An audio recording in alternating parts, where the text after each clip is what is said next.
that, that was the Grizzlies game. Not anything unfamiliar for regular Wizards fans. Pretty much without Beal scoring and Russ having sort of an up and down game, you look to see who the third contributor will be. You hope that one of these guys will solidify themselves.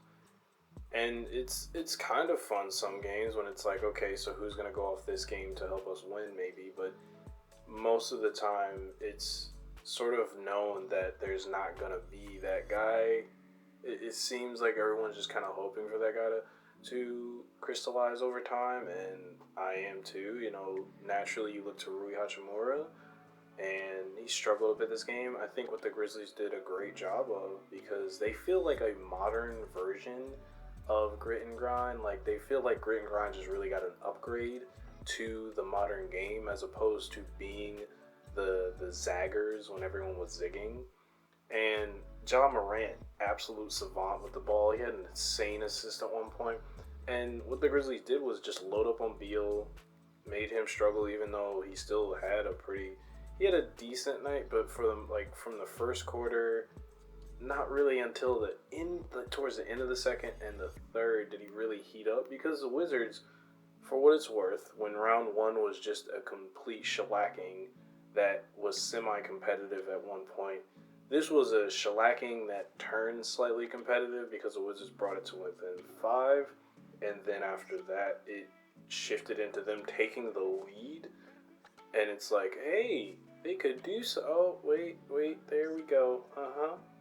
There was also a lot of fouls this game, so I don't know what that was about, but there was a considerable amount of fouls that made that second quarter take forever, and it felt like, even if you're a Grizzlies fan, that was just the most annoying quarter. When there's that many fouls, there's really no flow of the game.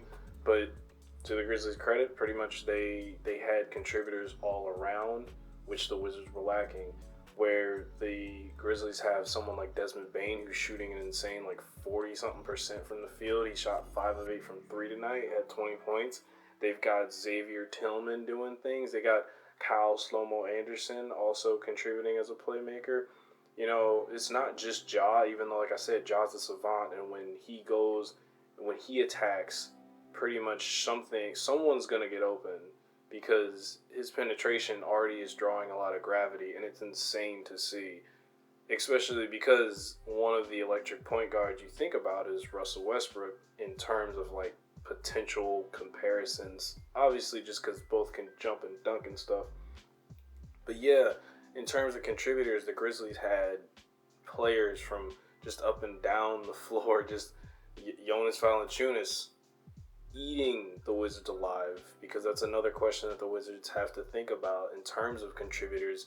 These three bigs all seem to have more deficiencies than they do positive contributions. And there are moments, Robin Lopez will score a hook shot or two and get a stop on the other end.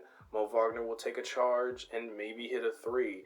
But when they're all off, it really is bad, especially because of how, with the Grizzlies, they were consistently just eating the team alive by just penetration, simple penetration. They get in the lane and they get the first big. They get past the guy. They get up in the air, and if there's someone meeting them at the rim, they're dumping it off to Jonas or Brandon Clark for a jam, and it's just rinse and repeat. Now, in the first quarter, they shot an insane percent. They were not missing, and the Wizards started out cold, so it's okay, that's reasonable. But in terms of contributors, it's really hard to say who's a consistent contributor off the bench for this team.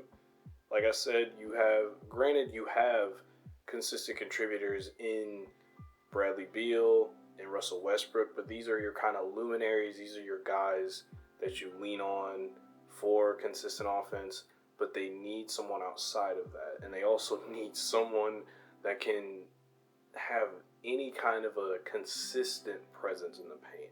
I think most of the time, we have these guys get on a bit of a hot streak in the game where they're getting a couple stops or so, and the defense is really looking good. But this three big line of these three bigs kind of have their own. They're not. None of them have stood out, and unfortunately, without any of them standing out, especially in a game against a really good big or just a big that can get rebounds, it looks really bad like this game. Now, there were some moments from the Wizards. Like I said, they managed to fight back, get it to 5, then actually take the lead on a Bradley Beal 3. And you're thinking, okay, like, hey, they're in this game this time, as opposed to just getting mauled. And it was hilarious because Memphis was turning over the ball a lot more than the Wizards were.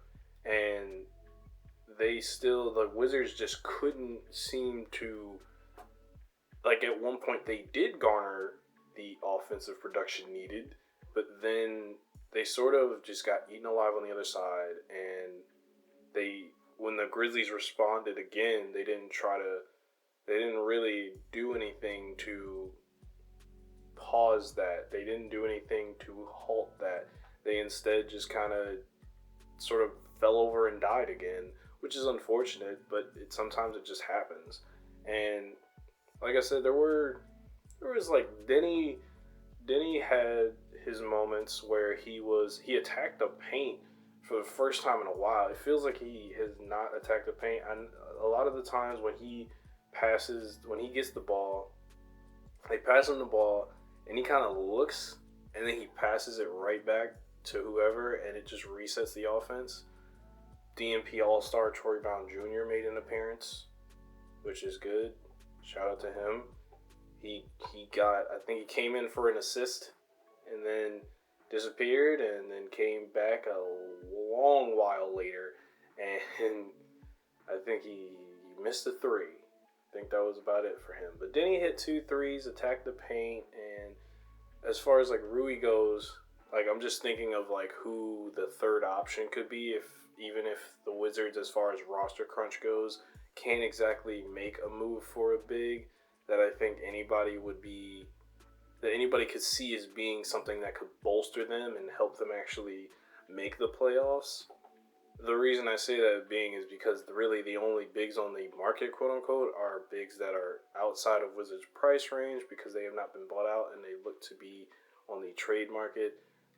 Andre Drummond is one of those, but really, I just don't think his play would work on a team that already is kind of hurting for spacing at times. As Bertans isn't on, he was on tonight, but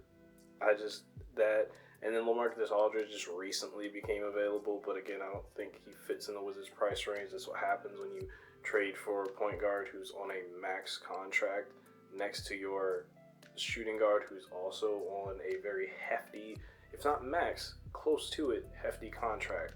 So it does make it difficult to maneuver in terms of roster stuff there. But in terms of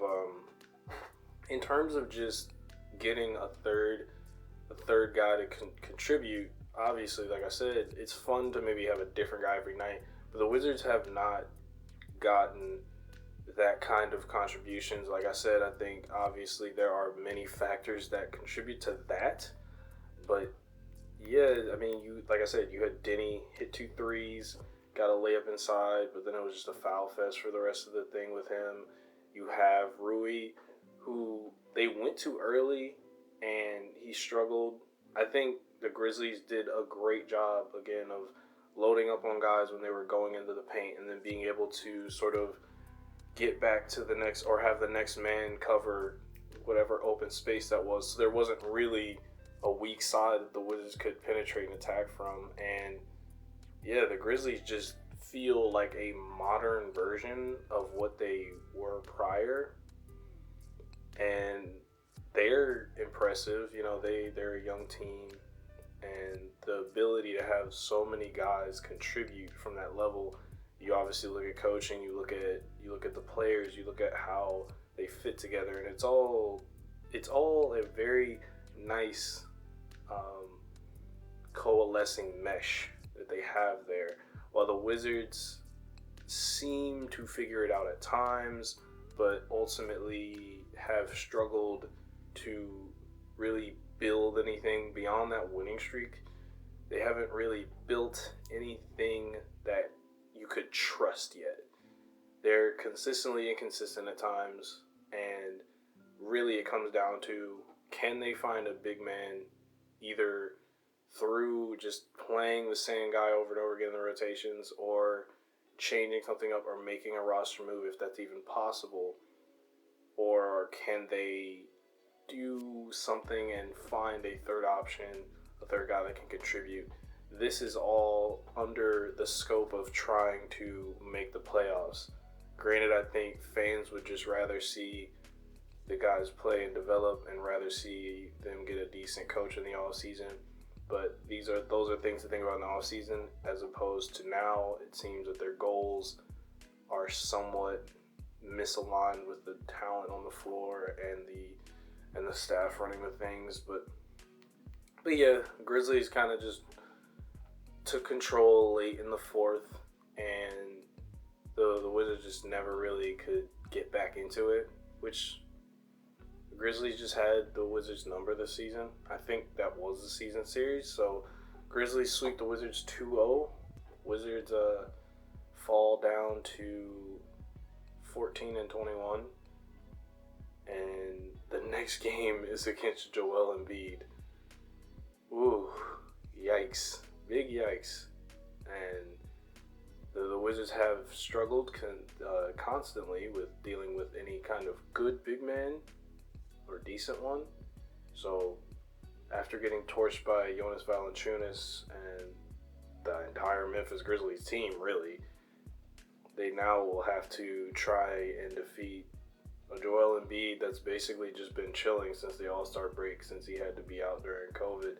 There won't be a Ben Simmons, but Joel Embiid pretty much made mincemeat of the Wizards the last time they played. So, and that was with Thomas Bryant, and now there is no Thomas Bryant right now. So, remains to be seen. We'll see. We'll see. Well, this guy says, in terms of my favorite number, I can tell you it's not 76. I also am not a fan of Philly cheesesteaks. Sick burn. Just took down the whole state of Philadelphia. Whole city of Philly. I said state. I'm gonna cut that out. I'm gonna bleep that out. I'm gonna bleep it out again. I just took down all of Philly, bro. Can't touch me. Can't touch me. Now, can the Wizards do the exact same thing? I don't know. We'll see. Because I don't know.